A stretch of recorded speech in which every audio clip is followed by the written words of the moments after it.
What's up? I'm Yuta from the band Into Flair and A-Series Production.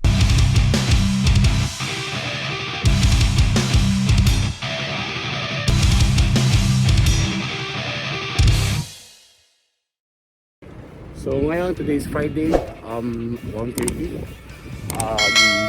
So may work ako ngayon sa Izakaya. Start ako ng 4:30 but before that, meron akong part-time. Tutor ako ng guitar, pero basic guitar lang naman. Ngayon, papunta na ako sa studio. So nandito na ako, bala sa yung travel time ko galing sa bahay, about 10 minutes siguro from sa place ko. Bale, malapit na rin dito yung isa kong work. Nandito ako bale sa Keyaki. Nandito ako sa Keyaki Dori, dito sa Fuchu. So yung work ko dito, dito ako mag-work dito sa may 8 na signage na to.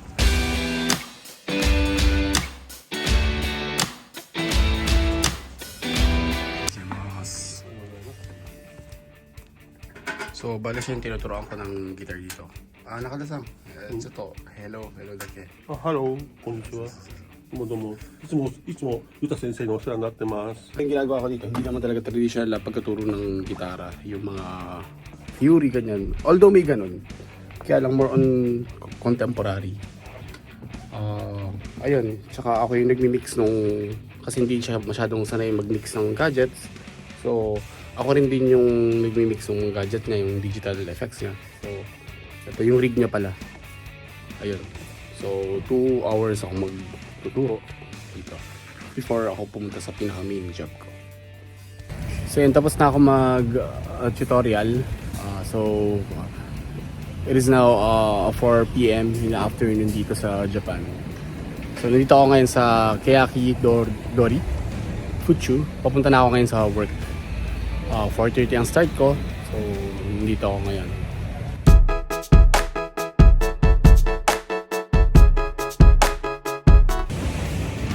Minsan, sasabihin ng mga Filipino dito. Actually, di man ako Filipino, Japanese ako. So, minsan may complain na puro trabaho, ganyan. Kung-complain ka pa, ito na nga ako, may nakasubo ng trabaho. So, ang advice ko lang sa inyo guys na parang, alam niyo yun na ito na yun nandito na tayo So, hindi isipin nilang natin yung kikitain natin pera kasi sa ibang bansa o kaya dyan sa Philippines, ang hirap kumita ng pera. Ito kahit nga 2 hours lang yung work ko, pinatulang ko pa. Sa tao lang, hindi naman talaga ako magtuturo talaga dito ng gitara kasi halos wala na akong time, pero mahilig kasi ako mag-share ng ideas. So, ginawa ko na rin siyang work. Sa una mahirap kasi minsan nakaka-disappoint din kasi minsan kung yung estudyante mo hindi natututo o magtatanong ka sa sarili mo kung natututo ba yung tinuturuan mo. Kasi parang natanggap ka ng pera pero hindi naman natututo, di ba? Kaya, ayun. Pero nasanay na rin ako kahit 2 hours in 1 week nakakapagturo ako.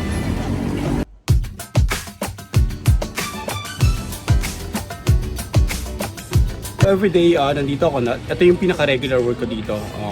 Ako yung manager dito sa Izakaya Bar Mona Lisa here in Fuchu. Yung ginagawa namin dito, nag-grill kami ng yakitori, meron din kami oden, tapos meron din kami mga alcohol drinks. Pero basic lang dito yung mga drinks namin. Hindi naman yung ganong komplikadong katulad sa mga bar. Dito, mga beer, mga ganyan, mga soju, at saka mga sour. So, meron din kami dito appetizer. Ako din nagluluto. Ito niya to. Ito yung kasama ko lagi. Everyday yung dito. Tsaka itong nandito sa counter. Ito yung pinagagawa niya. Mahilig sa ito siyang set. Ito yung pinakamahirap sa lahat kasi hindi everyday busy dito sa Japan. Minsan busy, madaming tao, pero sa case na to, tinan nyo naman walang tao. So, unlike before dito sa Japan na bubble, na sinasabi nila, bubble Jedi, madaming tao, madaming pera yung mga nag-work. Ngayon, sobrang nag-iba talaga. Ayaw na lumabas ng tao, pagkagaling nila sa work, uwi na agad o bibili lang sila ng alak. Tapos iinumin nilang nila sa bahay nila. So, ganito yung sistema ngayon dito sa Japan na napakahina na.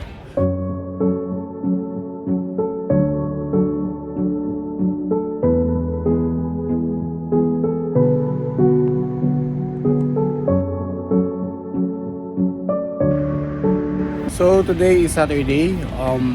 Bali ang schedule ko ngayon 4:30 PM to 8 o'clock. Work ako sa Mona Lisa Izakaya. Then after that, akit ako sa Mona Lisa Pub. Magpo-perform ako doon with Kuya Mark until 12 na yan or 1.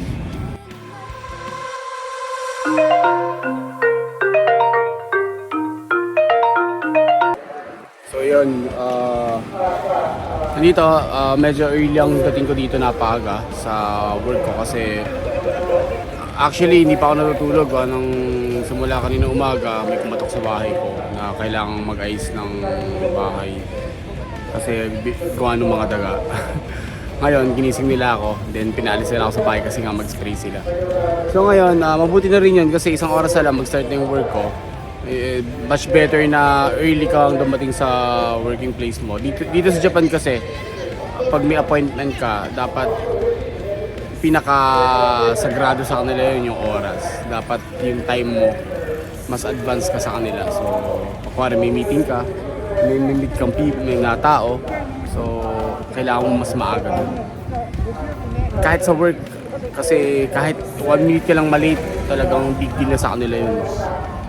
So ngayon, naghintay na lang ako, doon na lang yung work ko, papunta doon.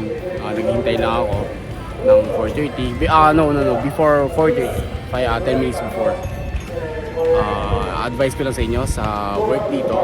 Ako kasi matagal na ako dito, almost 3 years na rin ako nag-work dito as a musician. Then 1 year ago, kinuha nila ako na mag-stop sa Izakaya. Bali, nag-quit ako dati sa dati kong work. Lumipat ako dito. So, lumipat na rin ako dito sa Fuchu. Manap ako ng bahay dito. So, mag-isa lang ako nakatira dito. Ngayon, ito nga. Bigyan ko lang kayo ng mga tips dito kung paano ka tatagal sa work. Advice ko lang, minsan pwede nyo rin hindi galingan yung pagtatrabaho nyo. Ano nga ba? Kasi yung mga Japanese kasi, compare mo sa mga Filipino, kailang magkaiba. Ayoko explain dito kasi baka may masagasaan akong tao o ano. Basta ito na lang, wag na lang kayo magko-complain, basta sumunod na lang kayo. So work smart, not work hard. Parang ganun ba? Dapat maging smart kayo pag nagtatrabaho ka dito. Tapos walang private matters. Dapat dapat being professional na lang. Work lang talaga sa work. And don't trust other people, lalo na mga ka-worker nyo. Okay lang naman na magtiwala, pero may barrier pa rin kahit pa. Kasi syempre mahirap na pag nagtiwala ka dito tapos biglang chismis ka doon, pati private life mo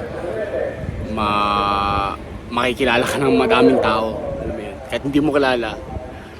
Then isipin nyo na lang yung mga naiwan yung family sa ibang bansa o kaya yung mga family nyo. Kaya naman kayo nagtatrabaho para sa goal mo sa buhay at saka sa pamilya mo. Kasi ganun lang din yung iniisip ko. Kumbaga walang personalan ba? Parang trabaho lang talaga. Kung ano inuutos sa akin, gawin ko. Kung anong gusto nila, gawin ko. Pero huwag naman yung sobra, di ba? Ayun, kasi syempre, nandito ka na sa Japan. Lalo na ako, Japanese naman ako. Nandito ka na sa Japan, katulad nga sinabi ko na nandito ka na, sagarin mo na. Kasi wala nang ganito sa iba.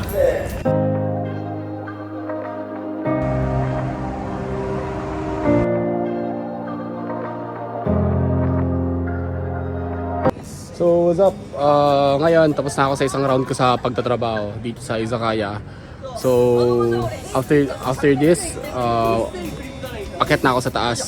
Kasi yung work ko doon ay magpa-perform kami ni Kuya Mark. So ngayon, hinintay ko lang si Kuya Mark na...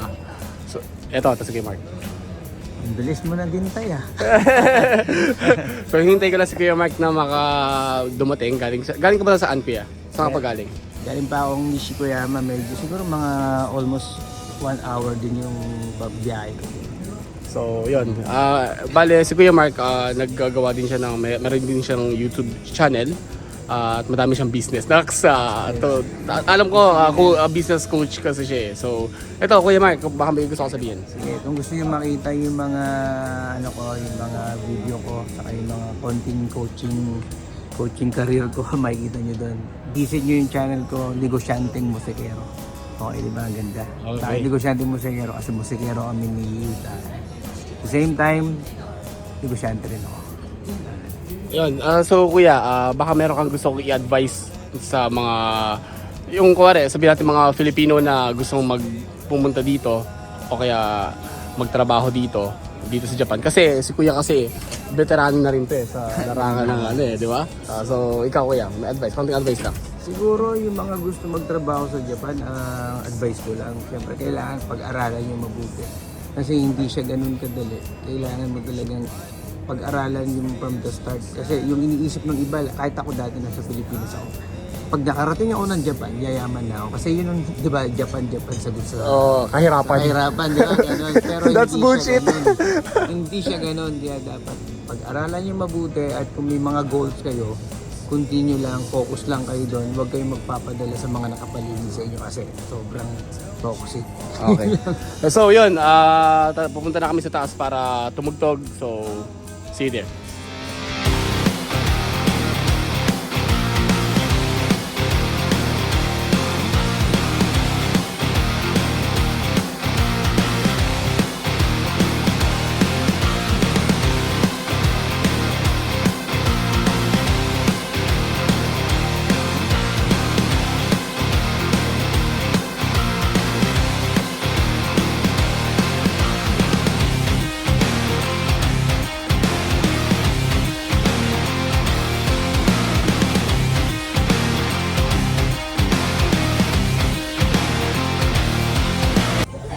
So yan, nandito na kami sa loob. Mag-start kami in 30 minutes. Kailangan ko mag-set up ng mga gamit pati sa Kuya Mark. So ang gamit namin, naka-sequencer kami kasi dalawa lang kami. Dalawa din kaming nakanta. Pakita ko sa inyo yung kung ano yung ginagamit ko dito sa loob. Kung paano ako nagpo-perform. So yun, ang ginagamit ko dito, audio interface by Yamaha. So ginagamit ko siya pang recording. Then my laptop, I'm using Bios FX, capacitive grid. Then that's it. My SG. Tapos naka-connect yung house namin kasi wala pa kaming mixer ngayon for now. Pero nakalagay ako sa Yamaha A603. Nakasaksak siya sa out ng house. Ayun. She loves the groove, she loves the laughter. All night, oh, every night.